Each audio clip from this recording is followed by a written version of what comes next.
our conversations with Peter Fury were to look at the Fury fight for November, December of this year, or spring, summer of next year. But you never know with Tyson Fury how long someone like that's going to be in the game.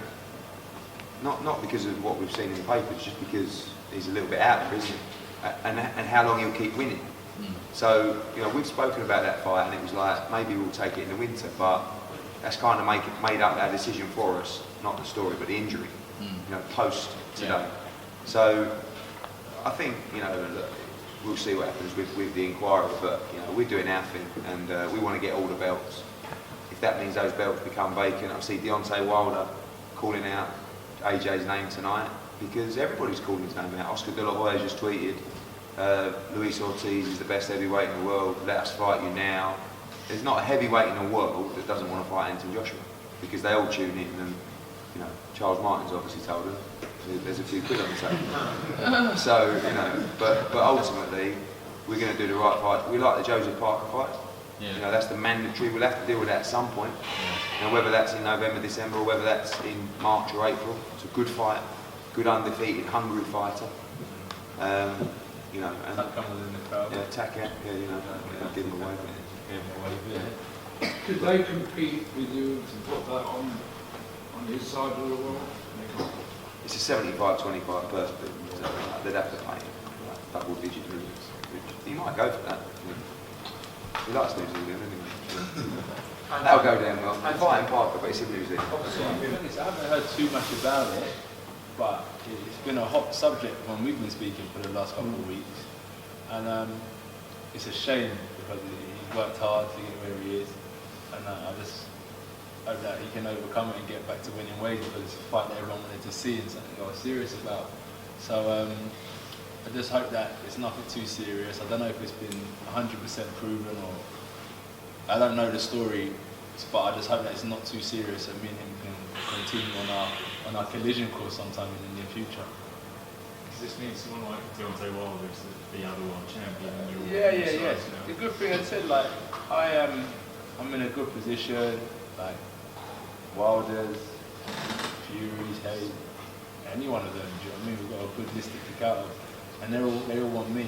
So that's a fight we'd like to build towards the dual pay-per-view on Showtime and Sky here. So we need probably a couple more fights, maybe even a fight in America in early 2017.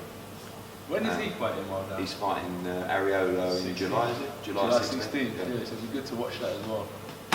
So yeah. We might go to that. Yeah, that'd be nice. But I think it would be class to fight in there.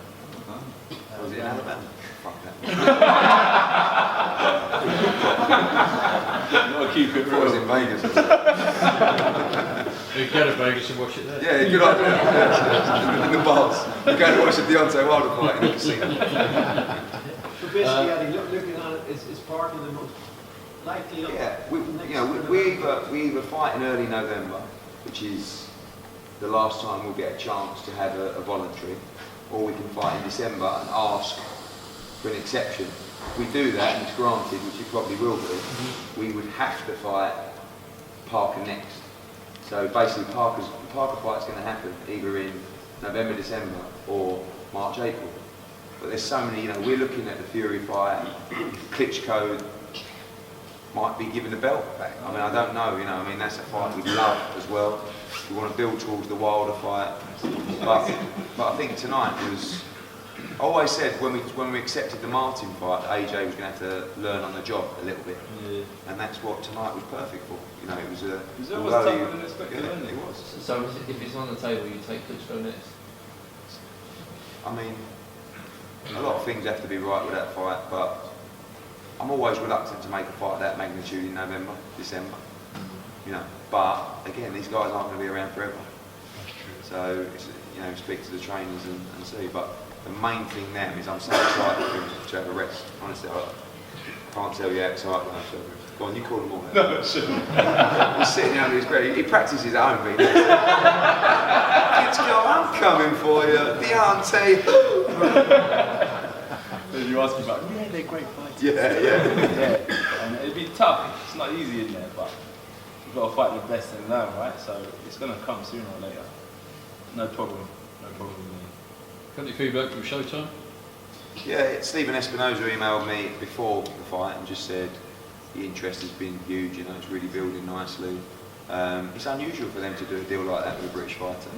And we're really pleased, but it's not just, we've got to do deals like that in every market, and we're seeing now, you know, whether it's France, whether it's Japan, you know, whether it's Germany, Australia, the broadcasters are paying more money and showing more interest. So we've had approaches from Africa, from United Arab Emirates, from China, to bring in there and have fights, and that's something I'd like to do. You know, we did it around the UK, but I'd like him to fight potentially in China, certainly in America, you know, Dubai, and it's a long journey. He's 26 years old. Do you know what I mean? So when we talk about Klitschko and Wilder, you've got one side, you've got the fan pressure, and then you've got the other side is doing the right thing. And you know, it's hard to sit there as a promoter and say, we're going to take our time, we're going to take the right fights, but he's 26, so we don't want to be balls deep in those fights at 26. You know what I mean? So, everyone says that in my way. Yeah, definitely. It's done before, and it's made massive news in its history, so I think it'll be massive. I think that would be massive. I wouldn't turn the opportunity down. Nigeria.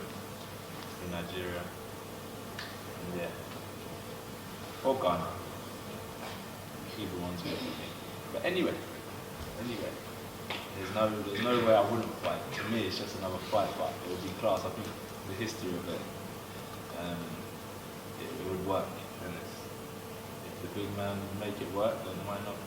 It's groundbreaking. I think a lot of what we're doing at the moment, away from boxing as well, is it's an honour to be associated with, because we've got brands knocking at the door, Freddie's door, that have never even looked at boxing.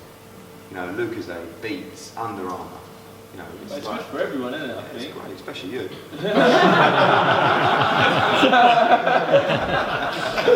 I can't win. No, it is, because I mean, talking about Beats, you know, the guy here tonight, the president, he was like, what an event. Wow, I can't believe it, the atmosphere. I don't think he's ever been to a boxing, or if he has, he's been to America, where you could hear a pin drop. So you never know, Beats might turn around and say, you know, we want 5 or 6 young fighters. You know, Lucozade might say, we're going to start a campaign in boxing. It's been a while since the heavyweights had sponsorship, isn't it? No, it's been a while since any fighter has had sponsorship outside of a gaming Long company. time. I mean, Mayweather. No, but even Mayweather just started, you know, he sold himself to Hoodlow for the Pacquiao fight. It was like the first time he's done it. Yeah.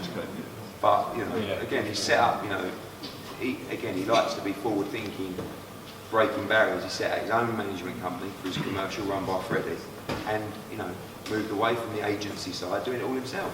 Anthony, did you get a sense it was bigger this week? It felt, the whole thing, I think it hit me did you when get I a got sense to the from the weigh-in. inside?